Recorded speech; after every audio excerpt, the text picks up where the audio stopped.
Sobat Jono. Sebelum kita membahas tank Stuart yang sudah ada sejak Perang Dunia Kedua, jangan lupa bantu kami dalam membangun channel ini.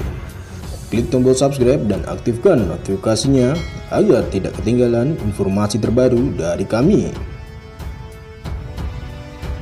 Babak awal kavaleri Indonesia ditandai dengan tampilnya dua rampur lapis baja, yakni M4 Sherman dan M3 Stuart. Keduanya mempunyai kesamaan dalam segi sejarah, yakni asli milik militer Belanda sejak masa penjajahan. M4 Sherman yang termasuk kategori medium tank dikenal sebagai tank pertama milik Korps Marinir TNI AL. Sementara M3 Stuart cukup dikenal luas dengan bentuknya yang sangat khas.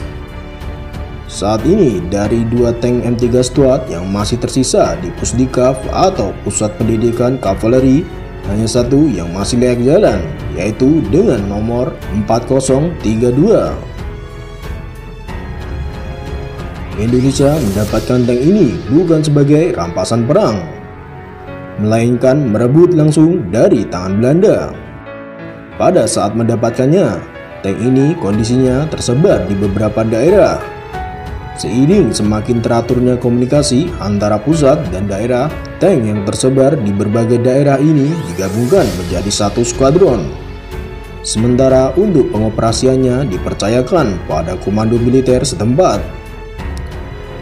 Karena pada saat itu struktur kemiliteran di Indonesia masih sangat sederhana.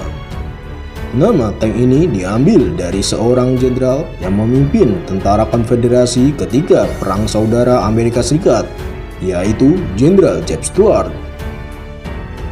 Rampur ini dirancang sebagai tank ringan dengan 4 awak. Stuart dikembangkan Amerika Serikat menjelang berakhirnya Perang Dunia Kedua di tahun 1941. Dan tank ini digunakan oleh sebagian besar negara sekutu dalam terlibat aktif peperangan, mulai dari Eropa Barat, Eropa Timur, Afrika Utara, sampai Pasifik. Di luar Amerika Serikat, yang memproduksi tank ini adalah Inggris dengan nama Honey. Selama berlaga di Perang Dunia Kedua, Stuart telah terlibat di Semenanjung Bataan, Filipina pada 2 Desember 1941. Tentara Amerika Serikat dari 192 platon tank dipimpin oleh Ben Morin saat menghadapi tentara Jepang yang menggunakan tank tipe 9H GO. Ini adalah pertempuran tank vs tank yang dialami oleh Amerika Serikat. Hingga saat ini, Stuart milik Pusdikaf yang kerap dipamerkan menggunakan suku cadang orisinil. Bukti orisinalitasnya terlihat pada roda yang tertera tahun pembuatannya, yaitu Januari 1944. Hanya 2 bagian yang ditanam ke Stuart di luar bagian aslinya, yakni tabung pemadam kebakaran dan antena radio komunikasi yang dipasang hanya sebagai hiasan.